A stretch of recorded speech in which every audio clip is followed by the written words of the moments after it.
This is where we'll start. Did anybody read section 10.1 on intermolecular forces? Nobody?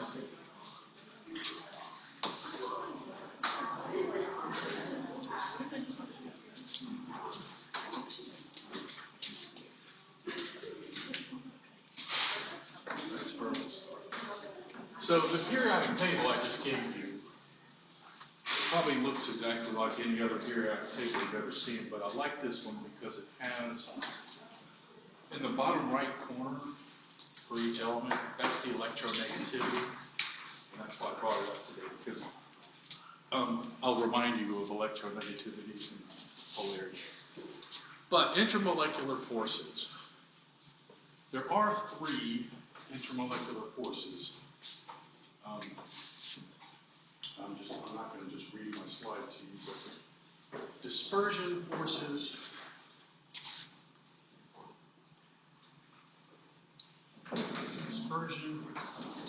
there's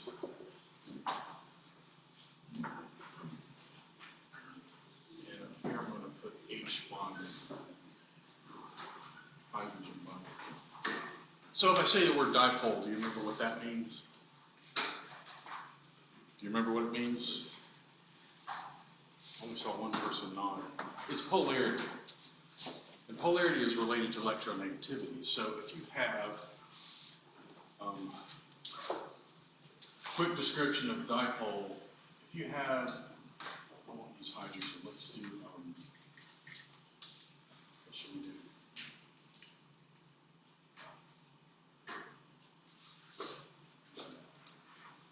Okay, if you have this molecule, this bond, if you look at oxygen in the bottom right corner, 3.5, this should be a 3.5, and carbon is 2.5. Absolute value, the difference here is 1.0, and that's in the range that we call polar. If it's a little bit smaller than that, anybody remember the cutoff? I think it's 0.5 or 0.4.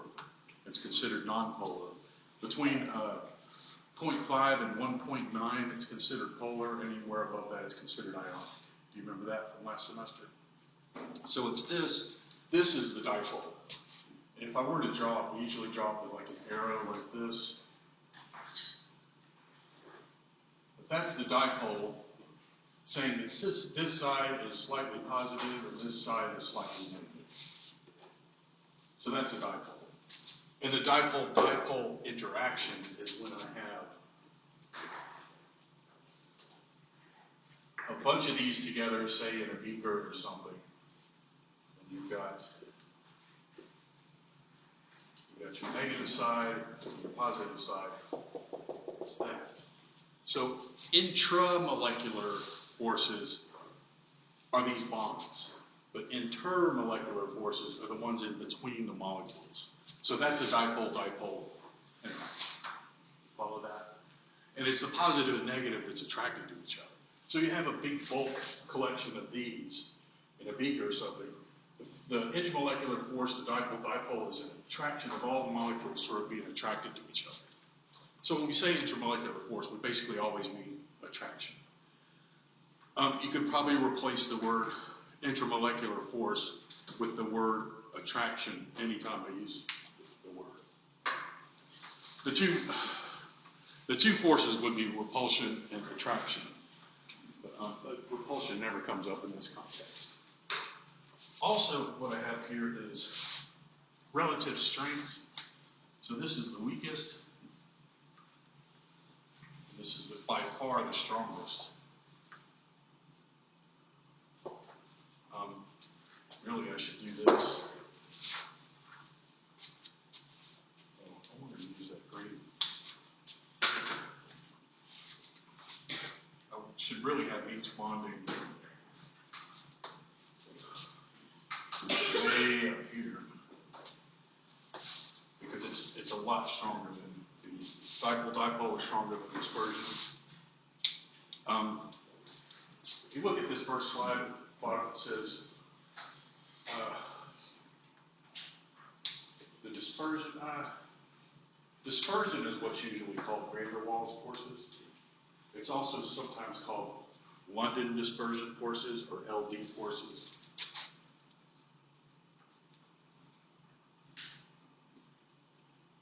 LD for London dispersion. I'll try to use the word dispersion because that's what the book decides to call it. All right, so these three forces, let's go through each one of them. The dispersion forces, let me go to this diagram. Dispersion comes from what we call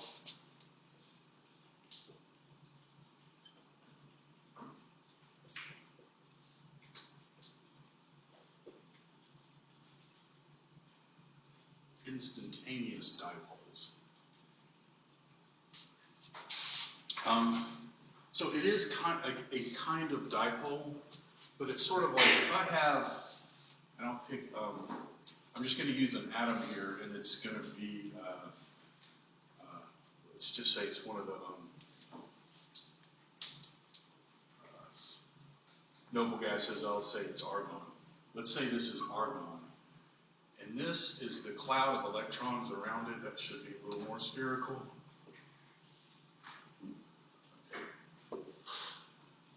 The larger a molecule is, the bigger this electron cloud. This is where all those energy levels are that we did last semester.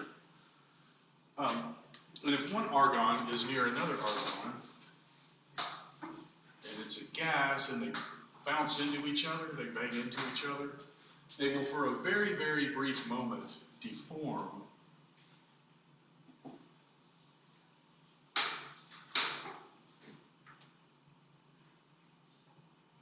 Let's say they bang into each other and they deform a bit.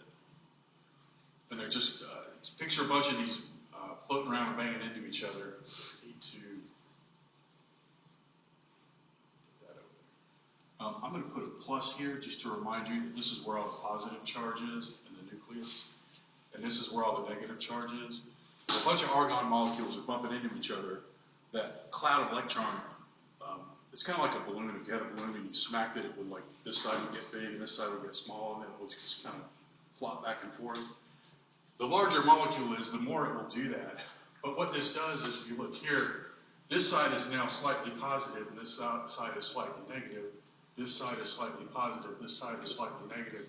And that's where dispersion forces or dispersion attractions arise. It's just because of the softness of the bigger molecules. They will have some very small amount of attraction to each other, even though there are no dipoles. So they get these instantaneous dipoles. We just call it dispersion. Kind of like the electrons are getting dispersed when they bang into each other. Very, very short-lived moment, but it causes a small amount of attraction among argon molecules. Dipole-dipole I just described, it's when you have a permanent dipole rather than instantaneous. And you've got the positive and negatives, and the negative and positive between two different molecules can be attracted.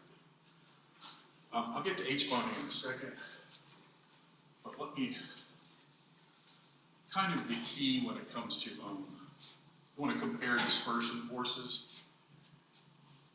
If I went, here's helium, here's neon, here's argon, krypton, and on and on. The cloud around helium is a lot smaller than the cloud around neon. And the cloud around neon is a lot smaller than argon, but they just get bigger and bigger. The bigger they are, the stronger the dispersion attractions are between them, because they deform. You follow that? Okay. So if you have a sample of helium gas, they are not as attracted to each other as a sample of neon gas. Neon gas is not as attracted to themselves as argon. So you get stronger and stronger dispersion forces among the molecules the bigger they get. The atoms, the bigger they get. Follow that?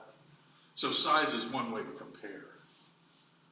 I'll also point out, these are always gas. They're individual atoms. You have to get them really cold to turn them into a liquid.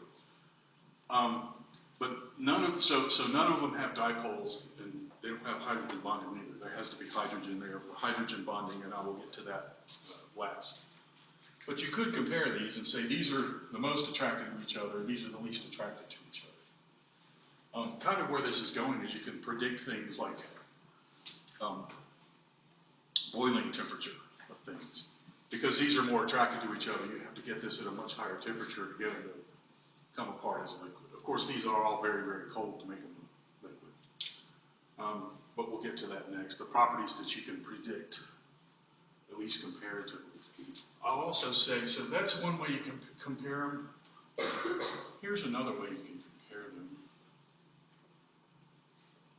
Your book says higher molecular weight or molecular mass are more attracted to each other by dispersion forces.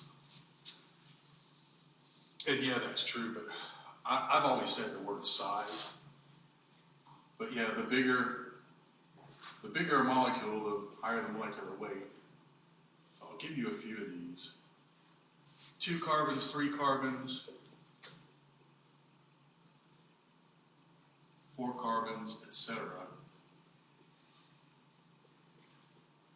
So another way to compare dispersion forces, for one thing, an important fact is carbon-to-hydrogen bonds and carbon-to-carbon bonds are not polar. So none of these have dipoles. So the only intermolecular force that these and the noble gases that I just showed you, none of those had dipoles, none of them had hydrogen bonding. They only have the dispersion force. Because you have to have polarity for this one. And I'll tell you what hydrogen bonding is at the end. So let me draw this. There is still clouds of electrons, even though it's not just one atom. If I wanted to draw them, there's sort of a cloud of electrons around here, there's one around carbon, and really all around here, there are electrons. There's this sort of envelope of electrons around here. And that can still be, not sure if your book uses this word, polarizability. That thing I just described about smacking a balloon. The more it will deform, we say the more polarizable it is. Just in case I use that word. But all of these have this cloud around them. This has more, like I said, your book says to think about it in terms of molecular mass, lower molecular mass, medium molecular mass, the biggest molecular mass here. I would say think of it as size though, really. But if you have a big sample of these, they have more opportunity to deform and interact with each other. So I suppose I'll draw. So the smallest one has the least ability to overlap with each other. Picture this molecule and another one of these molecules close enough to sort of overlap. You can sort of get more overlap. So when they deform, they can get more interaction. You could deform this side to be slightly negative here and slightly positive here, and it might deform here to be slightly negative and slightly positive. So if you compare these, which one's most attracted to each other? The biggest one is most attracted to themselves. Meaning if I had a big sample of this, and next to it in another beaker I had a big sample of this, and next to it in another beaker I had a big sample of this, and all of them were very, very, very cold such that they were liquids. If you took them all, you had them in the same chamber, and you started raising the temperature and raising the temperature, the first one to go from a liquid to a gas would be this one because it has the weakest attractions to themselves. You see that? And then this one will boil next, and then you get hotter and hotter, and then this one will boil. So these are attracted to each other the most. So 2 different ways to compare the dispersion force. That wasn't really 2 different ways. It's just that the noble gases get bigger and bigger as you go down the periodic table, so you can compare the boiling points of those. And these get bigger and bigger, just the way I've drawn them. So you can compare boiling points that way. You can figure out the relative boiling points. If not the actual temperature, you can at least compare 2 and decide which one will boil first. One more way, folks love to point this out. It's not as obvious. I'll do, I know in my class we didn't do naming organic molecules. Did y'all in your class? Methane, ethane, butane. Okay, I didn't think so. The book implies that you should know that in some of these questions, but I'm going to do This is pentane. That's not important. Your book goes through this one. So another way to compare dispersion forces is here's pentane. And this is, I know we learned the word isomer last semester. But you probably don't remember it because we didn't do much with it. You learn a lot about isomers if you take organic chemistry. Okay, and let me point out, these are two different structures. There's no way you can twist this around and make one into another one. But the point is, these are all C5H12. That one and that one. And let me make one more. So one more way to compare dispersion. This one is also C5H12.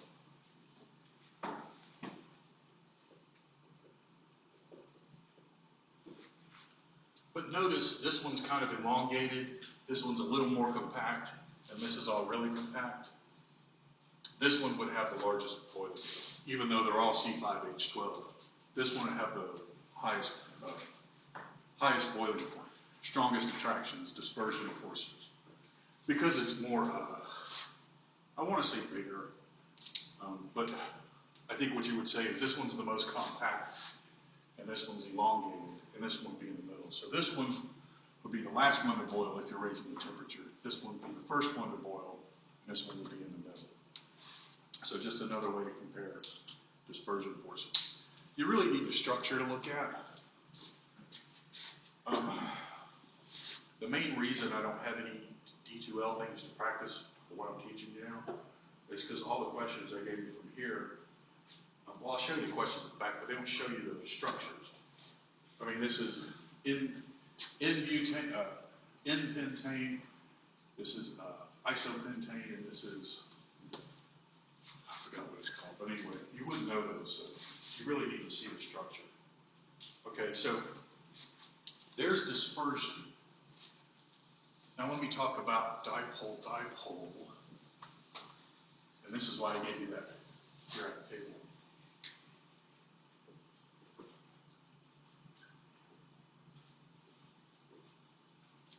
Maybe I need to find a table here before I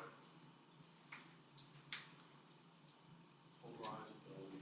Yeah, the book uses the word polarizability.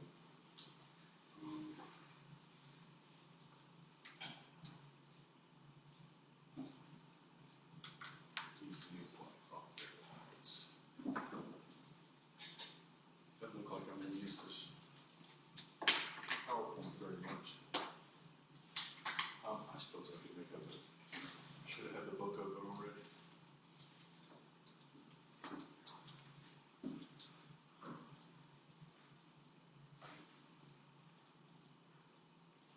Science, chemistry, there's those.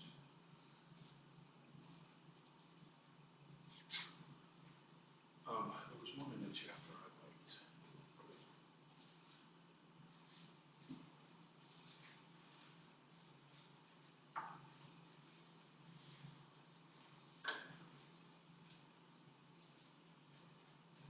Hydrogen bonding. Oh, I'm just getting rid of it.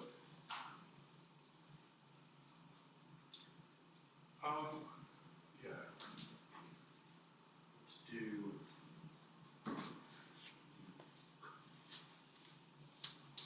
Let's say I have a sample of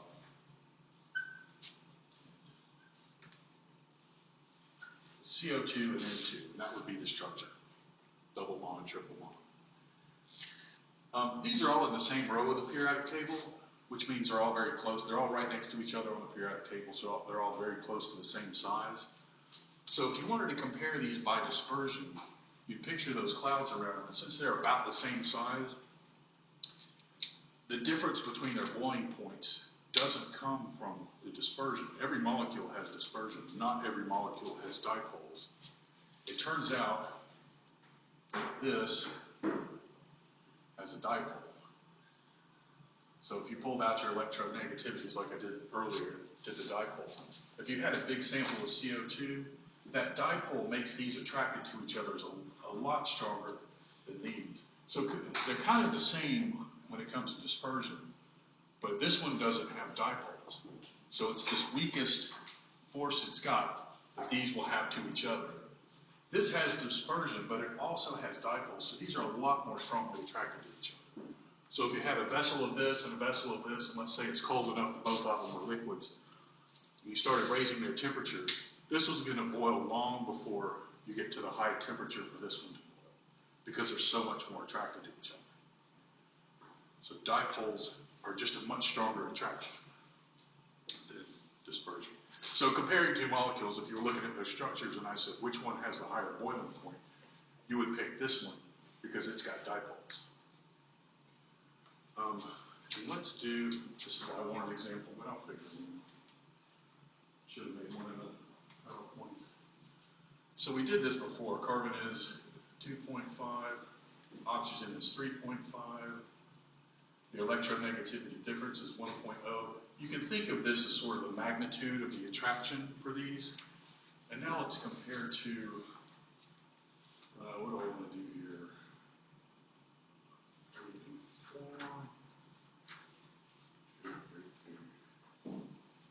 I guess I have to do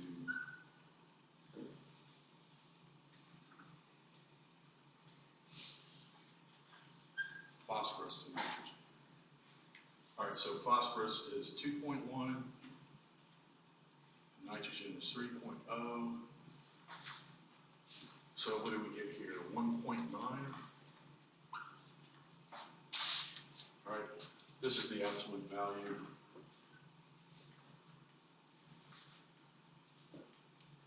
No, that's just 0.9, right? I can't do math in front of people.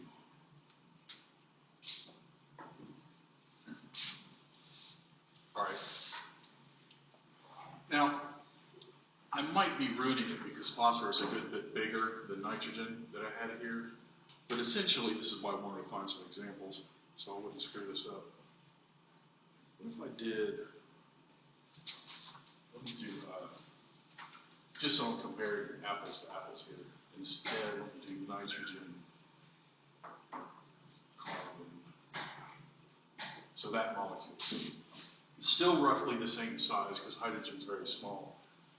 This is not polar, but nitrogen, carbon. Yeah, I guess this works.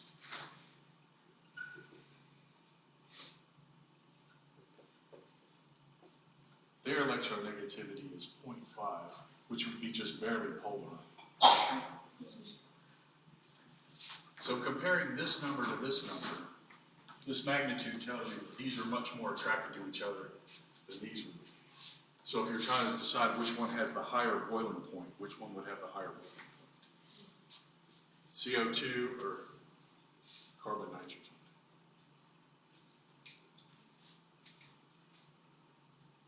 Which one has the higher boiling point? Left or right? Left. Y'all just didn't know what to call it. So these are more strongly attracted to each other than these are.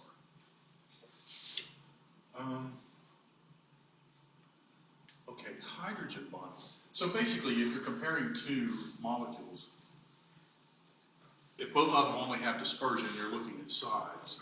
If one has dispersion and the other one has dispersion and dipoles, then the dipoles will be more strongly attracted to each other. If both of the things you're looking at have dipoles, you're comparing the electronegativity difference, that is, the magnitude of the polarity tells you which one has stronger attractions to each other.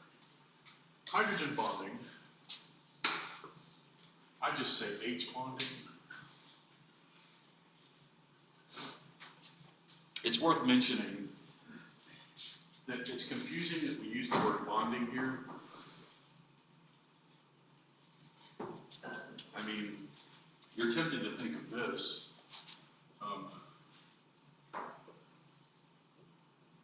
Here's some hydrogens in a molecule. And here they are, what we call bonded to the carbon by a covalent bond. But it turns out that's not what we're talking about when we say hydrogen bonding. Whoever came up with this is a nomenclature.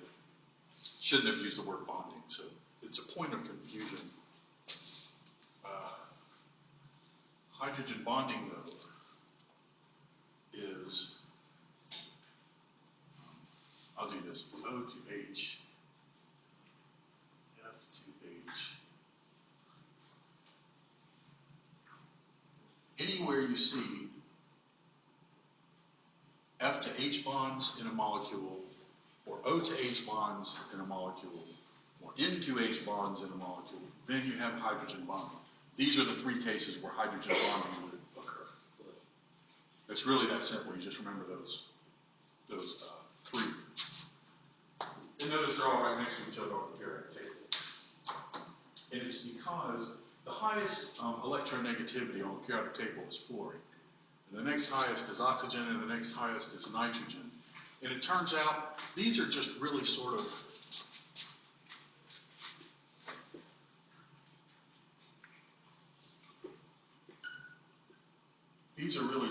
like extreme dipoles.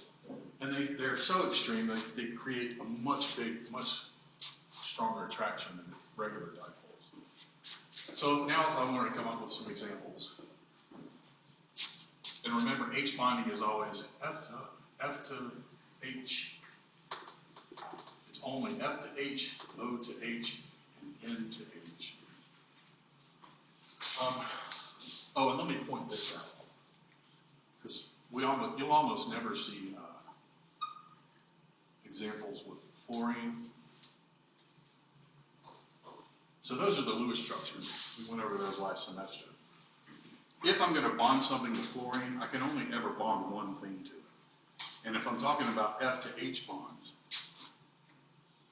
that's the whole molecule. I'm going to erase these. F to H. If you have F to H bonds, that's necessarily the molecule you have. If it's F and it's H bonded together, you can't make it bigger than that. So it's this odd quirk about the F to H bond. We're talking about hydrogen fluoride gas necessarily. Whereas O to H, OH, there's an OH bond in a molecule. There's an OH bond in another molecule. Here's OH in water. So you get many and varied molecules that have O to H bonds in them. And same with nitrogen. There's many more examples of nitrogen in a molecule. But this is the only way you're ever going to see an F to H bond, and specifically this two-atom molecule. So just to point that out. Okay.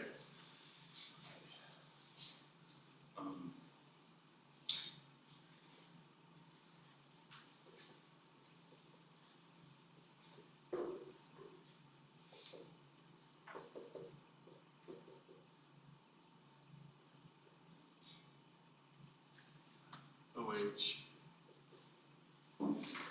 Let's do OH. We frequently write OH like this because it's so common, but there is a bond in between them. But let me just write it like that. OH, OH.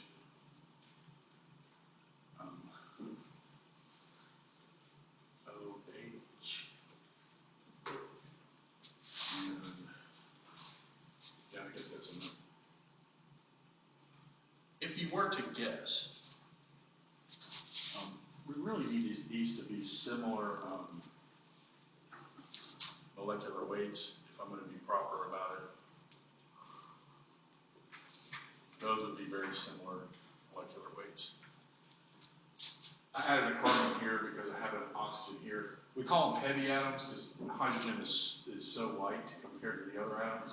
1, 2, 3, 4 heavy atoms, 1, 2, 3, 4 heavy atoms. These are about the same molecular weight. And about the same size. Between those two molecules, top and bottom, which one do you think has the higher boiling point? What did you say? We got top and bottom. Oh, I'm sorry, the one on the bottom. Yeah, it's the one on the bottom. Because each molecule has two of the hydrogen bondings. Now, the hydrogen bonding here is, this is that extreme dipole.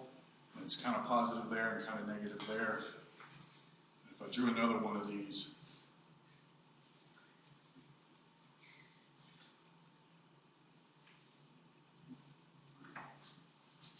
this attraction, I didn't go this way.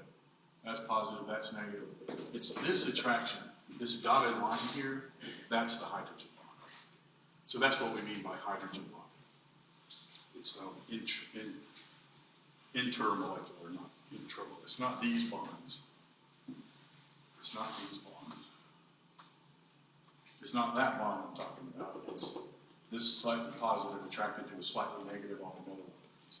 But for every molecule of this, there's two hydrogen bonds. So both of those are making bonds to other molecules. So this one would be a much higher temperature to boil. This would be a lower temperature to boil. So comparing hydrogen bonding, in this case, more than one OH bond has a higher boiling point than the one that has just one O to H bond. Another way you can compare hydrogen bonding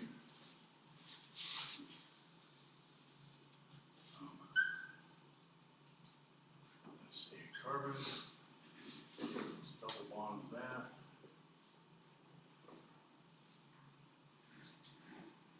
There's a molecule, and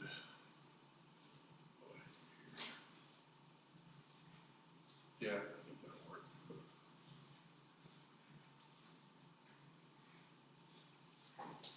If you pulled out your periodic table and you wanted to see which one of these dipoles is bigger, you would find that this is the order they go in.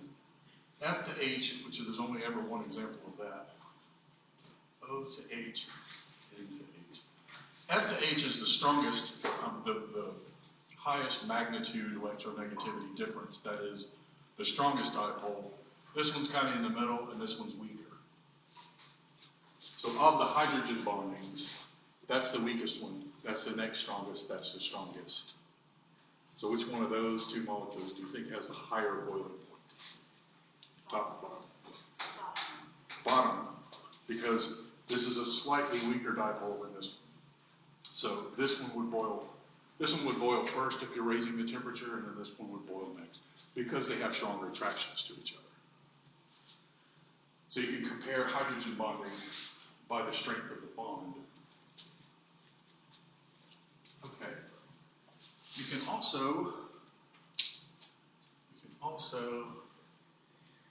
I guess I could use that, and then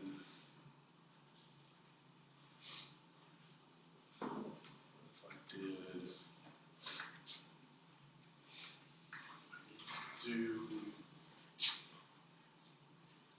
that would be okay.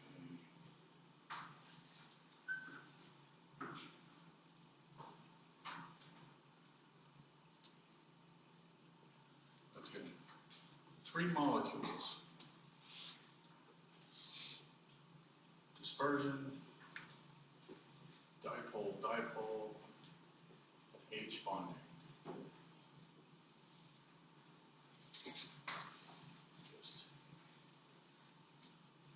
If you were comparing these 3, and I said, which one has the highest boiling point? The way to think of it now is there any polarity here?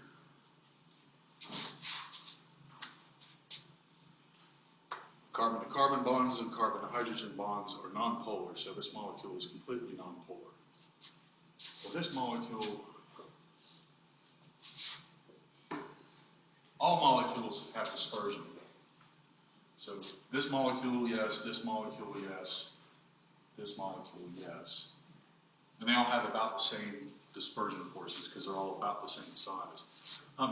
They would have different strengths of dispersion, but you're splitting hairs here, so you can't really make a comparison like this. So you don't generally get an example like that. But all of them have dispersion. This first one has no polarity, and it definitely, just look at the molecule, it doesn't have any of these. So that's a no. Okay, this one. Does this one have dipole, dipole? It does. Some of these you can memorize, but if you did your pulled out the periodic table and you did your electronegativity difference, you'd find that this is polar. So yes. Does it have hydrogen bonding? It does not. It does have hydrogens, and they are bonded to something, but we don't have these specific bonds. So that's another one. And this one, yes, it's polar because of this, but also because of this. So it is polar, and it does have hydrogen bonding. So now if you went, okay, I've done my analysis, which one has the highest boiling point? Top one. The lowest boiling point is going to be this one, because it only has those weak dispersion forces, and this one would be in the middle somewhere. Make sense? So that's what you can do with this analysis of hydrogen bonding. You can figure out some properties. Oh, and I keep saying boiling point. Really where I want to go next is, I guess my PowerPoint didn't turn out to be as useful as I thought. Looking at this book, there's some things missing from this chapter that I'm going to have to dig up somewhere else, but I'll tell you what that is in a second. But if this is temperature, high temp, and this is low temp. Okay, down here, and I'll leave this general, down here, and let's just say very low temperatures, we'll have a solid, and here you have a liquid, and here you have gas.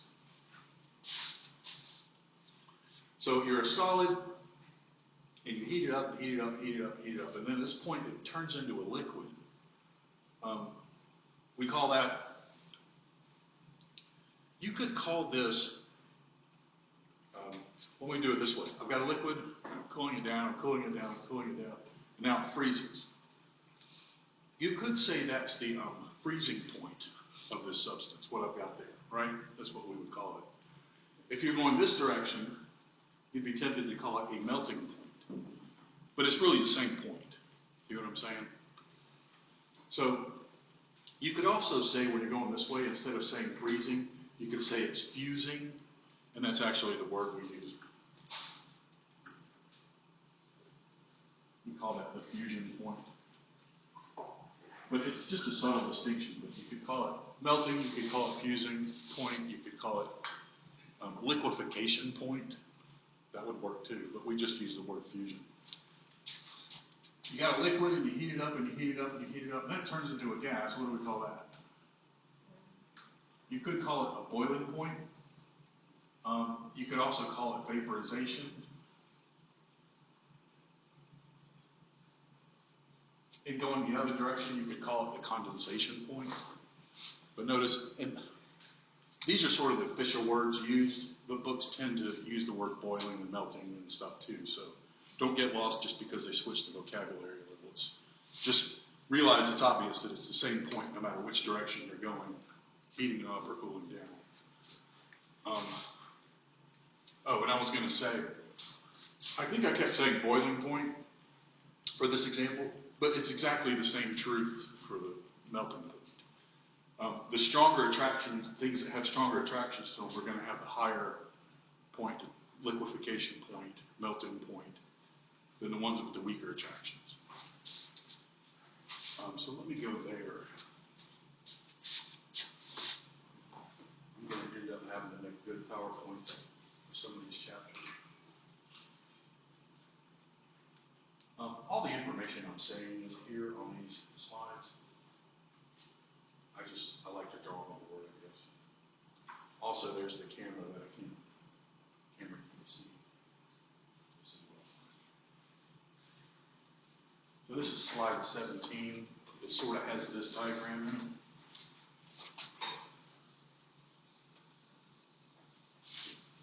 So yeah, intermolecular forces, the attraction, you can predict relative boiling points and melting points. I'm sort of skipping up to 10.3. Like I said, there's stuff missing. Heats of fusion and heats of vaporization are missing. So I have to get that into PowerPoint. Okay. So picture something that's a solid. It's frozen, like everything in this room except for maybe some solids back there. Everything that is solid as we stand here in this room, you've got the molecules there, so there's all the molecules there, and whatever intermolecular forces they have are holding them together. They probably at least have dipoles, because things that only have, no, I shouldn't say that. All right, so you've got a solid, and let's say it's way down here, low temperature, and you start putting heat in. Put a little heat in. The molecules are actually vibrating and jiggling, so every solid in this room has a little bit of jiggle going on, even if it's a solid. But you put a little heat in, that heat goes into speeding them up. The heat increases the kinetic energy of the molecules in there. Then you put some more heat in, and they start jiggling more and more and more. Then you get to this point, I would call it melting here. Once you get to that point, they free up and they're no longer in that lattice, and they're able to swim around each other. That's becoming a liquid. Okay, it becomes a liquid, and let's say it's a liquid. They're swimming around each other, You heat it up. Then you get to this point, now they're going so fast, one will just bounce out. They'll start to bounce away from each other. That's what boiling is. So now they're a gas and the molecules are far apart from each other. Liquid, they're still close. Solid, they're generally even a little bit closer. But here's the point. You're putting heat in. The solid's jiggling more and more. You're putting heat in. And then somewhere in that solid, they start to liquefy. So one little corner on the solid starts turning into a liquid. And you put heat in, and some more of it starts to come apart. But the temperature doesn't go up. Once it reaches this point, you still have to keep adding heat. But the heat now is not going into the kinetic energy. It's going into overcoming the intermolecular forces. So that intermolecular force that's still holding the jiggling molecules, once you get to the point where they're starting to come apart, like the first few come apart, and you keep adding heat, the next few come apart, and you just keep adding heat, the temperature isn't going up. All that heat, all the energy you're putting into it is going into breaking the molecules apart. Once they all come apart and everything's liquid, now adding more heat will increase the kinetic energy of the molecules. See what I'm saying? And same here, you are still putting heat in when you're at that point. Keep putting heat in, but you're going into kicking the molecules out from each other, overcoming that last bit of intermolecular attraction. So temperature goes up, then you get to the fusion, you're still putting heat in, you're still putting energy in, but the temperature doesn't change. When you get to the point where everything's turned into a liquid, then the heat that you're putting in will start making the temperature go up. And same at the point of vaporization.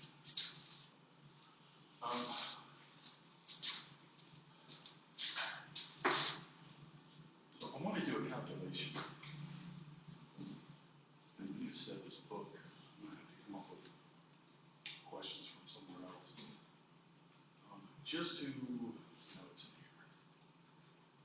here. 10.3.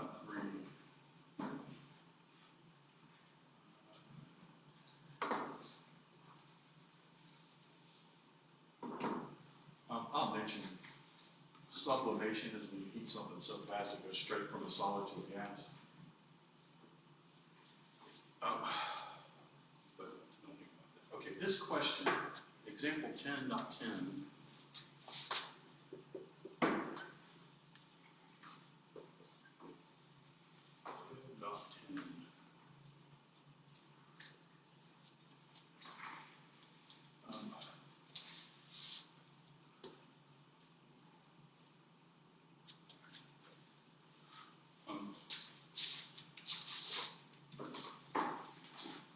We did this last semester.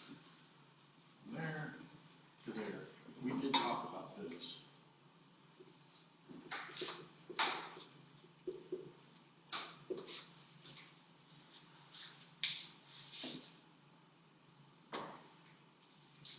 Put some of those in here. That one.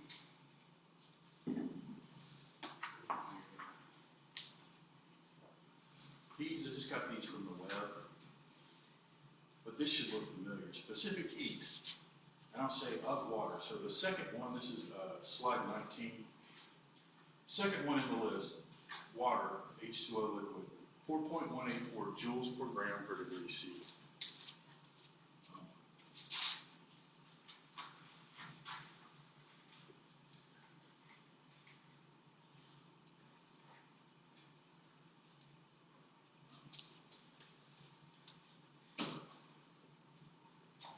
Specific heat of water. Does that look familiar? Joules per gram per degree C? That was our calorimetry. So if you want to heat water, I'll say, I need to get y'all some questions on D2L, but something like this will be there. Even though this was last semester, I'll show you something else here. How much heat?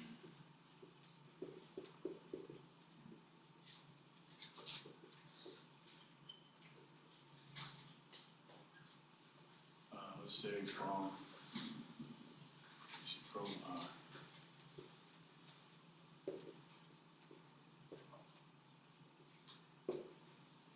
what you need for this, and I won't make you memorize any of these, I would give you that on the test. 184 joules per gram per degree C. That needs to be there for you to have to use. And the way you would do this,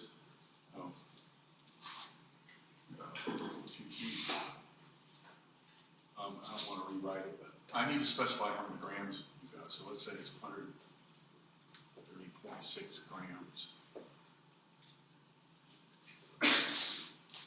So you would go, okay, first you need the delta T, and that's final minus initial.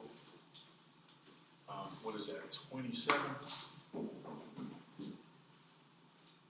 It's 32. Is that right?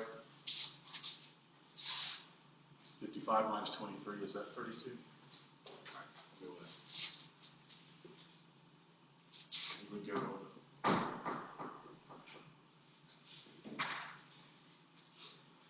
joules per gram degree C, and you'd have to divide it by the 32, no, multiply it by 32 degrees C, and also multiply it by 103 grams, and that makes the grams and the degree C cancel. So you would have done that, or done something very similar last semester.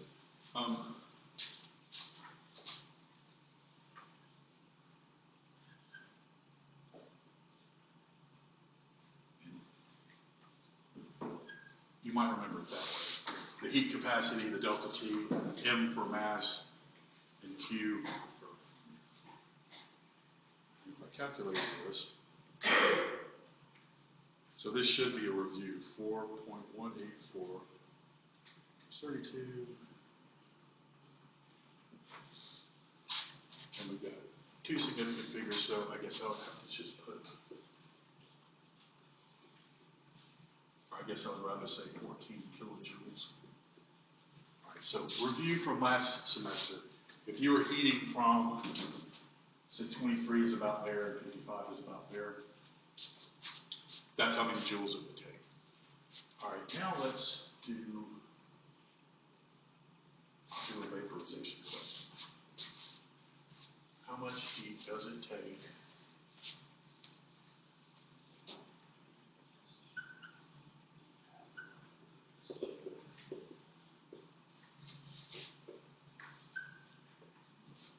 uh, 106.3 grams of water? Notice I didn't say anything about a temperature change, because basically what this implies is the water is at 100 degrees. For water, that's 100 degrees, and this is 0 degrees C. So it's water at 100 degrees C, and now it's going to boil. So between the point that it's all water at 100 degrees C and it's all steam at 100 degrees C, how much heat does it take? You need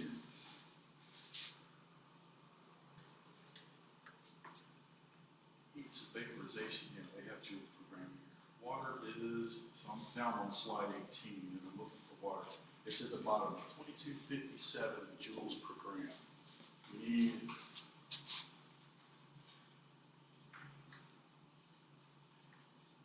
You need that. You don't have to memorize it. I would give it to you. But notice there's no temperature here. That's because it's not changing temperature. So it's kind of unit-wise, it's a slightly more simple stat for water. So for this one, I would just go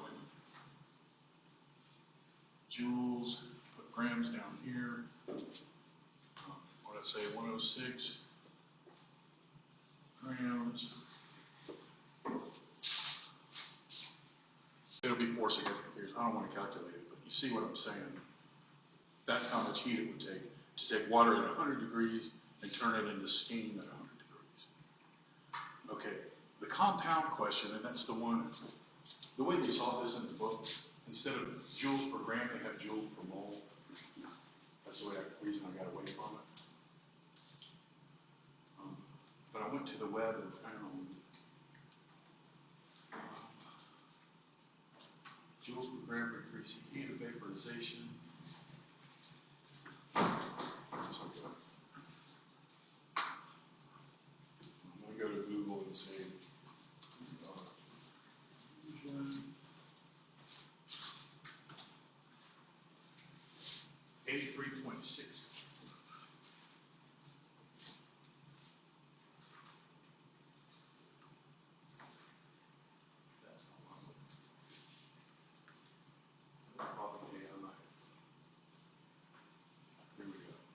Heat of fusion for water is about 334 joules per gram.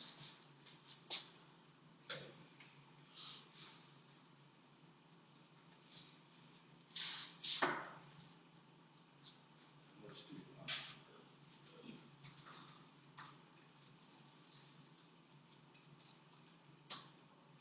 I'll just take whatever the web gives me.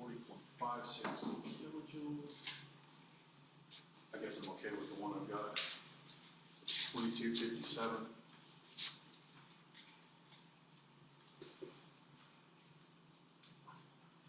All right, and here, for the liquid, we already know that it's 4.184 joules per gram per degree C. I'm missing this for a gas and this for ice.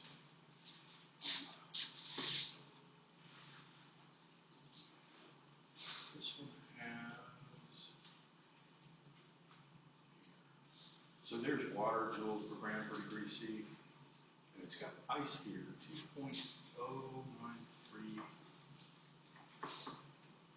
at negative 10. I guess that's variable. Let's use that 2.093.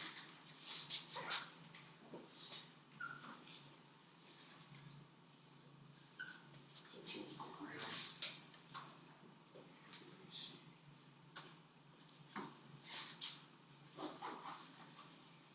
And then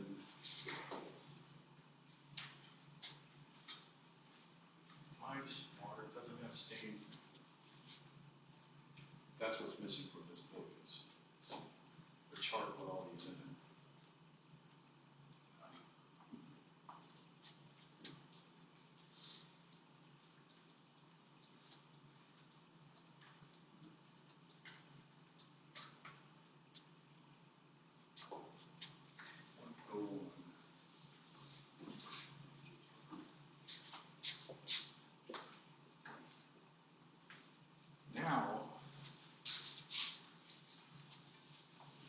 Now you could ask us a slightly broader question. You could say,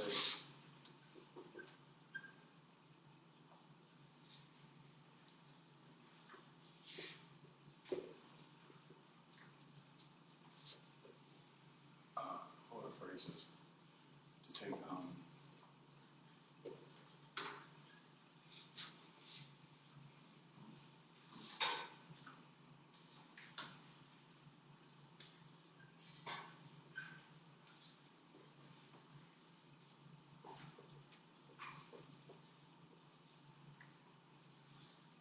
let's say steam at 125 degrees.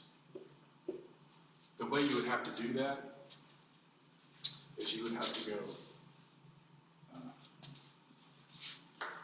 change the temperature, the delta T, from 26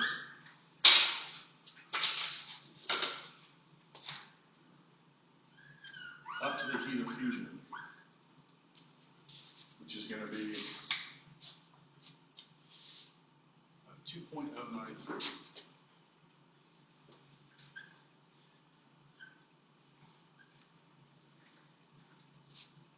Times the 106.3 and times, what is it, 26?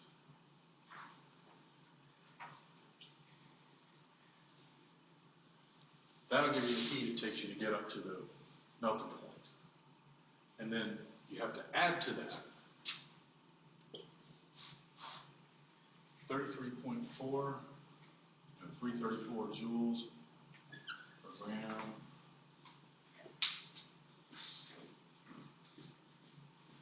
And that's how much heat it takes to take it from a solid to a liquid. The temperature doesn't change there. You with me? Okay. Then you have to add to that. This is a 100 degrees from 0 to 100. So I have to add to that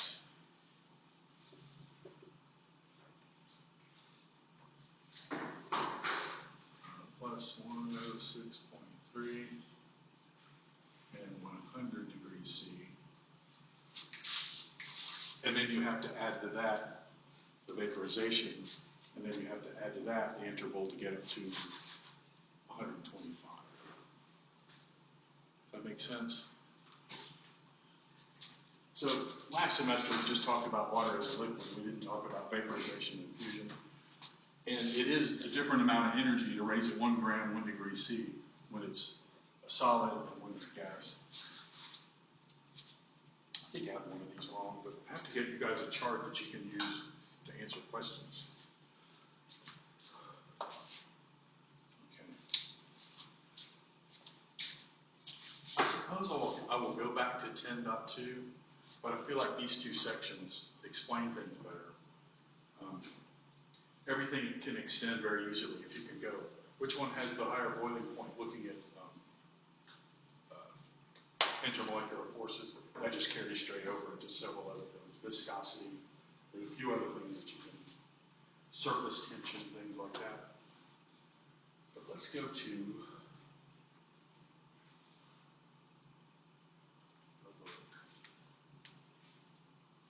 so these are the types of questions that I want to put on D2L for practice for the test.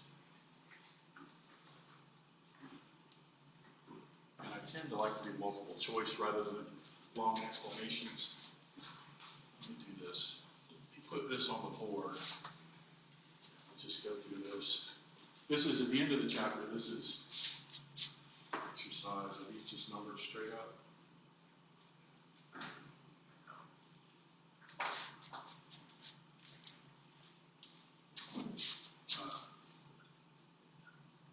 Is it really 201 for gas, or is it 2.01?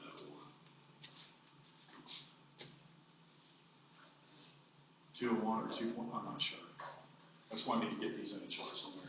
I don't memorize stuff like this. But I'll get you guys a good, useful chart, and I'll give you that chart on the test, so you don't have to memorize these, but just don't worry about that for now.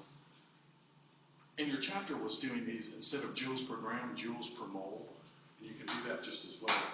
Last semester, the book we used didn't do any joules per mole. But I'll decide how to make questions out of these. So number 11, did I write that?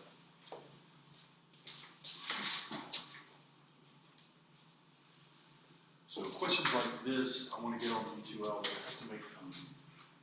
I have to make the structures to look at.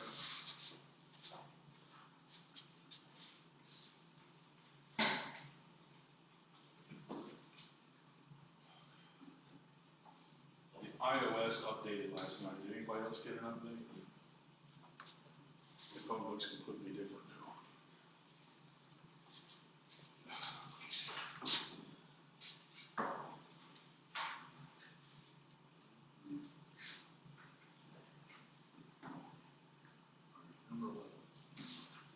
Okay, so compare the compounds that say boiling point, increasing boiling temperature. Comparing HCl, H2O, and SiH4. if you want to see the structure, this would be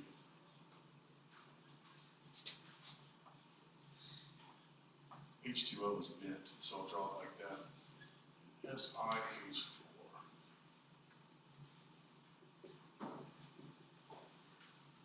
Okay.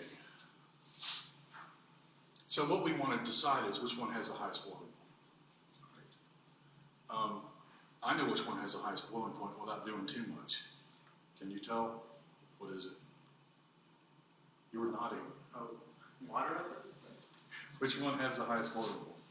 Which one has the strongest attractions to each other? Only one of these has hydrogen bonding. Water? Yep, it's water. O to H bonds. Its hydrogen bonding is, it's going to be F to H, O to H, or N to H. And that's by far the strongest attractions. This has none of those, this has none of those, this has two opportunities for hydrogen bonding here. So this one's definitely going to have the highest. Just off the top, either of these have hydrogen bonding. Which one will have the lowest, and which one will be in the middle?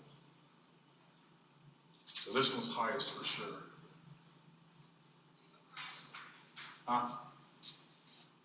Did I just hallucinate? Somebody say something.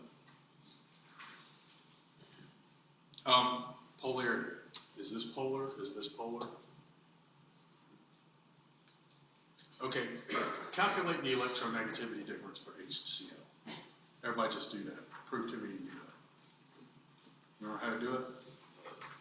This is why I gave you the periodic table. This rubber bottle will be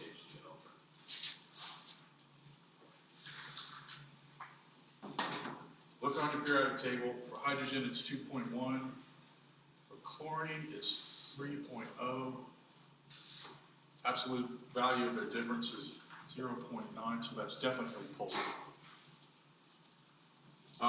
Hydrogen to silicon, 2.1, and silicon is 2.5.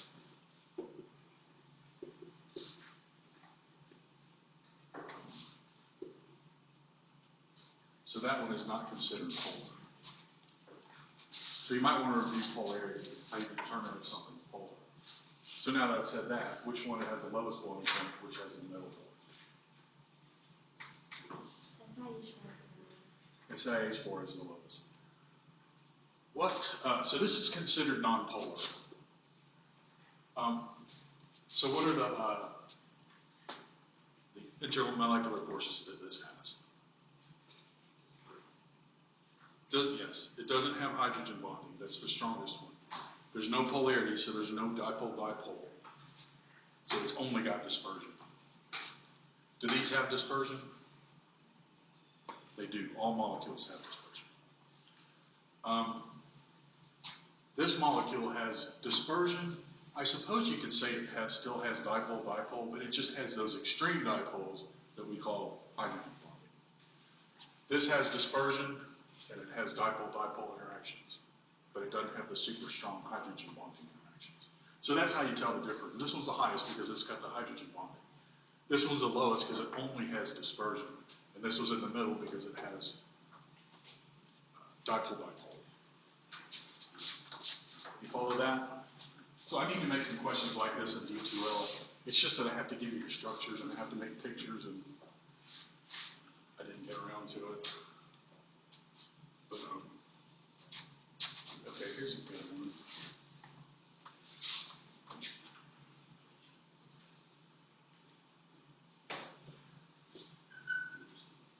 So these are all, of course, just Cl to Cl. These are the halogens on the right side of the periodic table. They only ever make one bond, so if it's going to be F2, it's just that. Cl2 is that, Br2 is that. All right. Are any of these polar? They're not polar. If you check their electronegativity difference, it'll be 0. Do they have dispersion? All molecules have dispersion. Do you see any hydrogen bonds? So we have only dispersion for these.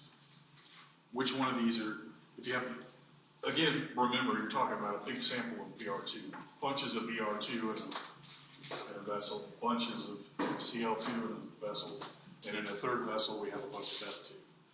Which one of these is most strongly attracted to themselves? BR2. Or to each other? It is Br2. Why is that? Because it's the biggest. If I kind of drew this electron cloud, this is up high on the periodic table. You go down one to get to the chlorine, and these will be bigger. And then when you get to the Br, really what I should be doing is, there's Br, there's Cl, and there's F, because they are like literally bigger, not just the cloud. So it's because this is so big, it's very polarizable. Those instantaneous dipoles are stronger. It deforms more than Cl, so it'll have higher attractions. You follow that? What else was there?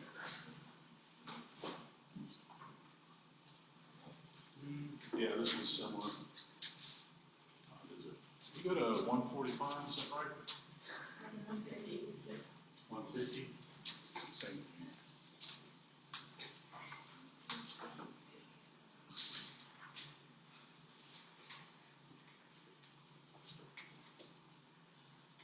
I like literally did this one already.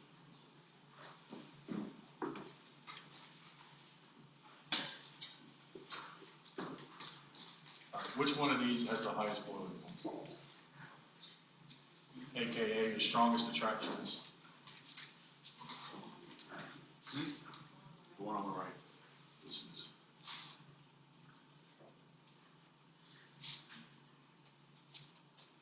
C2H4. And that's because why? It's the biggest. Your book says higher molecular weight. I think it's better to just say the biggest. Even though those things are totally correlated.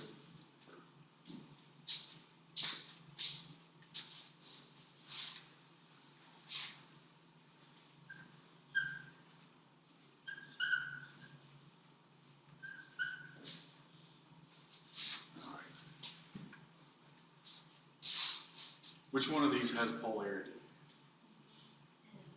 NO. This can't be polar, this can't be polar. Nitrogen to oxygen, be sure that's polar. No, it's not. Electronegativity difference is 0.5. That's right on the threshold of being not polar. But it has a tiny amount of polarity. So these it's got a very, very weak dipole. But it has that dipole, whereas these don't. So that one's still going to have a higher boiling point among all of them. Nitrogen and oxygen. Do you remember size trends on the periodic table? You do? Does everybody? They get bigger as you go down, but if you go across a row, they get a little bit smaller.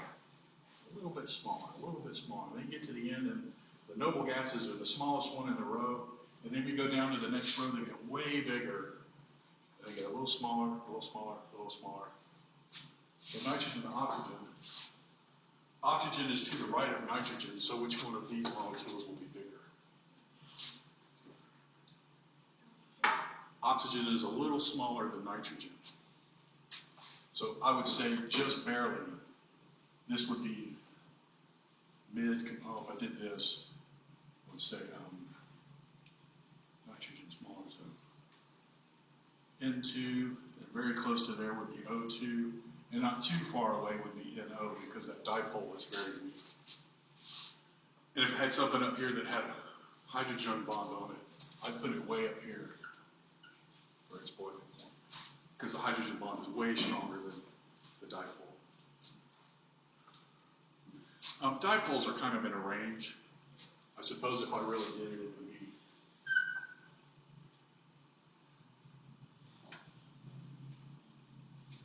dipoles are kind of in a range. And then down here would be dispersion. But even the strongest dipoles, there's this huge jump when you get to hydrogen bonded to fluorine, hydrogen bonded to oxygen, and hydrogen bonded to nitrogen. Other examples there. So I want you to be able to answer questions like that. I just don't have to make them.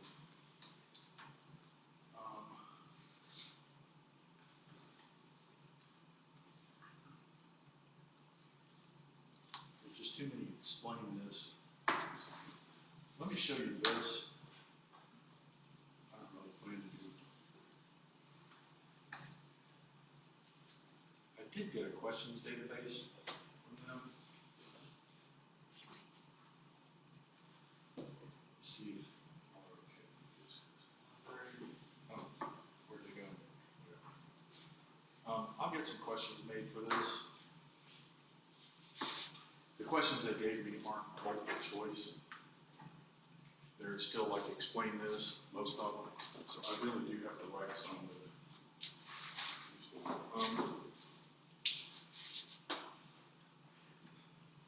Let's see if there's anything worth counting.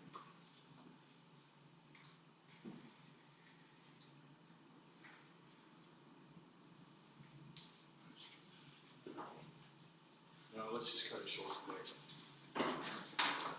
I need to make better PowerPoints.